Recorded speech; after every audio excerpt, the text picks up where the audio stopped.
All right. Today we're diving into a really cool old story from Persia. It's called The Bird in the Golden Cage. And it sounds simple, right? It's about a talking parrot, its owner who really cares for it, and this one secret message that just turns everything on its head. But hey, before we even get into the story, I want to ask you something. Think about this. Is a beautiful prison still a prison? Just keep that question in the back of your mind as we go. It's really the key to the whole thing. Okay, so our story kicks off in Persia. We've got this kind merchant, and one day he gets this amazing gift, a talking green parrot. And get this, it's living in a gorgeous golden cage. The merchant, well, he absolutely falls in love with his smart new buddy. So one day, the merchant's getting ready for a big business trip to India. And like any good family man, he goes around asking, "Hey, what do you want me to bring you?" You know, his wife asks for some nice silk, his daughter wants a toy cart, totally normal requests. But then he asks the parrot. I mean, what does a bird even ask for? And you might be thinking, maybe some special seeds? A new toy for the cage? Nope. The parrot's request is way, way simpler, and honestly, a lot weirder. Here's what the parrot says. "Master, if you see any green parrots in India, can you just tell them I'm alive and well? Tell them I live in a big house in Persia." And then he adds this last part, in a cage. The merchant's probably like, okay, weird, but sure, no problem. But those last three words, yeah, they're everything. So the merchant gets to India, does his business, and just before heading home, he remembers his promise. He finds this garden full of green parrots just like his and gets ready to pass on the message. And he tells them, your friend is doing great. She lives in this beautiful golden cage, she's safe, she gets all the food she wants. From his point of view, this is all good news, right? I mean, what's not to like? But then, something totally bizarre happens. The second he finishes talking, one of the wild parrots, one that had actually landed on his shoulder, it just starts to shiver. And then it just drops. Falls right to the ground. Doesn't move.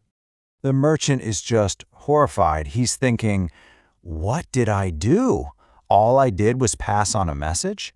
He's convinced his words literally killed this bird. So he's completely racked with guilt and confusion the whole way back to Persia. So he gets home feeling awful, and he has to tell his own parrot this tragic story. Little does he know, things are about to get even crazier.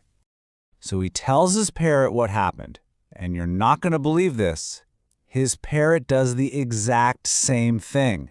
It shivers, goes still, and just falls to the bottom of the cage. Now the merchant is just beside himself, totally heartbroken. But for us, for the audience, the puzzle pieces are starting to click together, right? So the merchant, thinking his beloved pet is dead, opens up the cage to take it out. And, surprise, it was all an act. That wild parrot in India wasn't dead, it was just pretending. It was sending a secret message, a little 4-step instruction manual on how to get out. Right as the merchant is about to, bury his friend, the parrot just springs back to life, zips out of the cage, and lands on a nearby wall. It was all a code, a brilliant, silent message that showed the path to freedom. Okay, so that's the story. Pretty clever, right? But what's the deeper meaning here? Let's break down the lessons from this whole meaning of the cage idea. The biggest takeaway is pretty straightforward.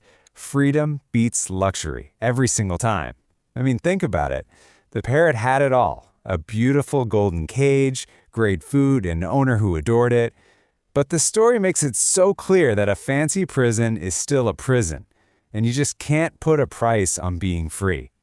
There's another huge lesson here too, and it's all about empathy. The merchant was a good guy. He really was. He loved his parrot. but he just couldn't see things from the parrot's perspective. He saw a cherished pet in a beautiful home. The parrot, it felt like a prisoner. It wasn't until the very end, when the bird flew away, that he finally got it. He finally understood how his friend felt all along. You know, this is an old story, but it leaves us with a question that feels super relevant, even today. It kind of makes you stop and think about what's really important in our own lives. So I'll leave you with this. Do you think there's ever a situation where luxurious captivity could actually replace the pure joy of freedom? Something to think about, for sure. Thanks for tuning into this explainer.